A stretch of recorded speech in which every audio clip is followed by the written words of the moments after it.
The EzRay Air Portable Video User Guide, Chapter 4, The Control Panel Layout.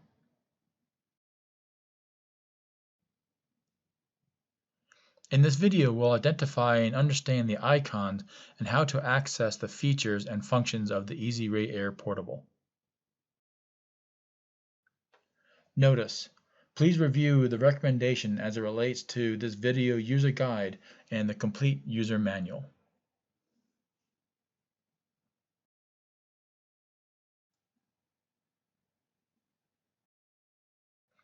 Let's begin with our EzRay Air Portable Control Panel layout.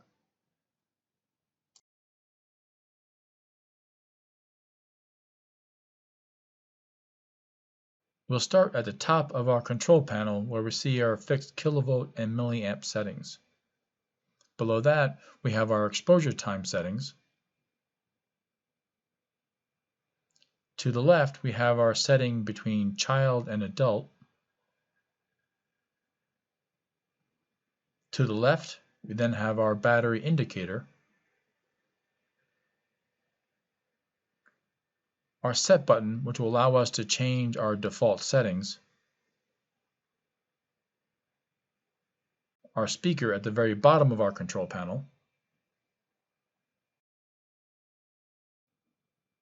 Next, we have our tooth type selector, and on the right hand side we have our X-ray exposure indicator. We then have our jog dial, which will allow us to change our exposure settings. The last button on our control panel is the auto button, which has been disabled in the United States.